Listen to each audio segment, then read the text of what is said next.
Dans cette vidéo, je vous propose de revenir sur le présent de l'indicatif qui est vraiment le temps de base en allemand, qu'il est important de bien maîtriser. Je pense que vous connaissez sans doute la règle de base, on va dire la formule pour pouvoir conjuguer, mais l'idée ça va être aujourd'hui de vérifier, vous connaissez aussi les différentes petites exceptions pour pouvoir vraiment maîtriser ce temps et qui vous servira aussi d'ailleurs de base pour après d'autres temps plus complexes. Donc on va commencer avec les trois auxiliaires qui sont vraiment essentiels à connaître par cœur en allemand. On va les rappeler ensemble. Évidemment, on les connaît par cœur puisqu'ils sont assez irréguliers, voire très irréguliers. C'est le cas de sein, donc l'auxiliaire être, qui, comme en français d'ailleurs, je suis, tu es, etc., change pratiquement à chaque personne. Donc il faut vraiment l'apprendre par cœur. Je vous le rappelle ici, n'hésitez pas à le noter si besoin. Donc ich bin, du bist, er, sie, es ist, wir sind, ihr seid. Attention à celui-ci, on l'oublie souvent. Et puis sie oder sie sind. Donc pas de problème là-dessus, en général vous connaissez bien. Pour haben, on va aussi le passer en revue rapidement. Là il y a seulement deux petits pièges. Ich habe, pas de problème. Pour du et pour er, pensez bien que le B tombe. Donc on n'a plus du tout de B. Du hast, er hat. Le reste de la conjugaison, pas de problème. Le pluriel wir haben, ihr habt et sie oder sie haben. Dernier cas de figure pour l'auxiliaire werden. Dont on se sert aussi. Même chose que pour haben, le du et le er vont être un petit peu différents. Donc ich werde, pas de problème, mais du wirst. Donc ici la voyelle va être modifiée.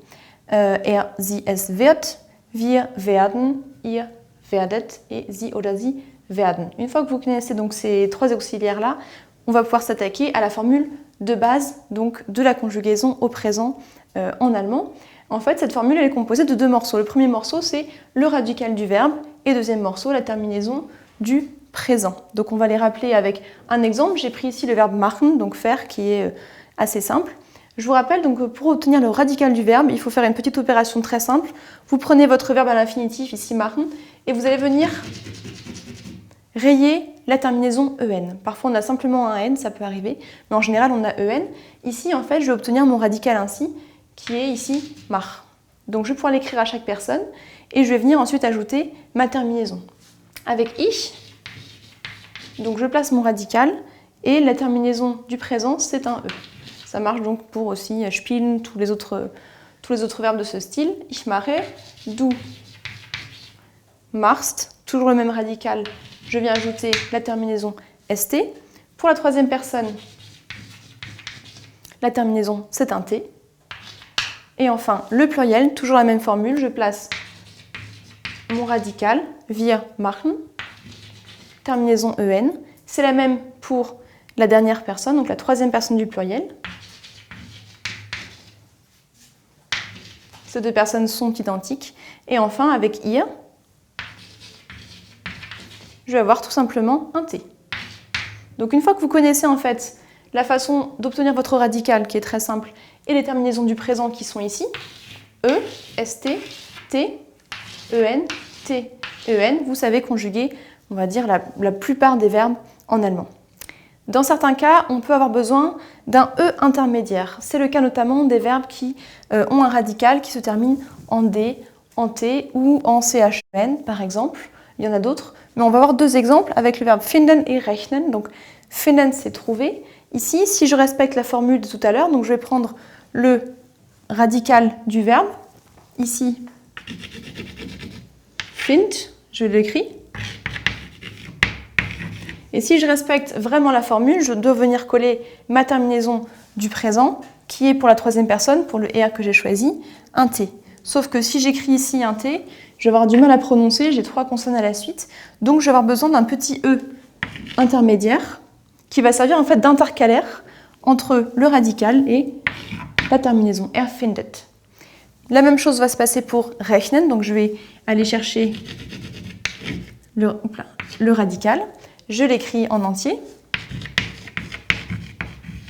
Et donc même chose que tout à l'heure, je vais venir ajouter ma terminaison du présent, le t, sauf qu'ici j'aurai carrément 4 consonnes à la suite, donc impossible à prononcer.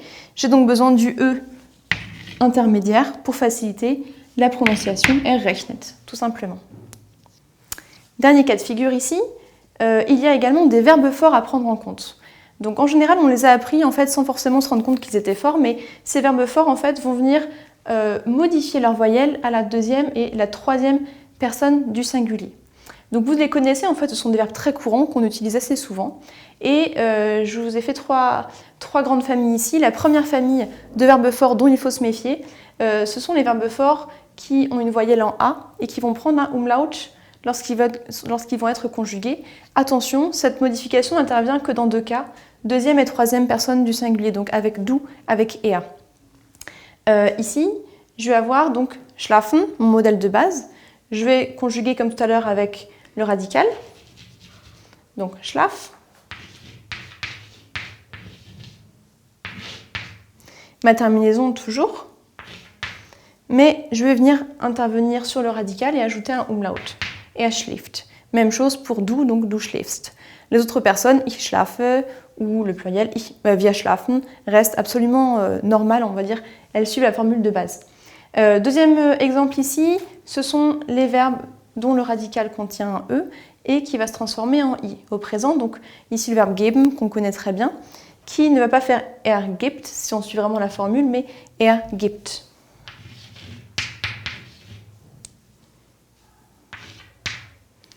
Et enfin, dernier cas de figure, les verbes dont le radical contient un E et qui vont devenir IE cette fois-ci. Le verbe sehen est un très bon exemple.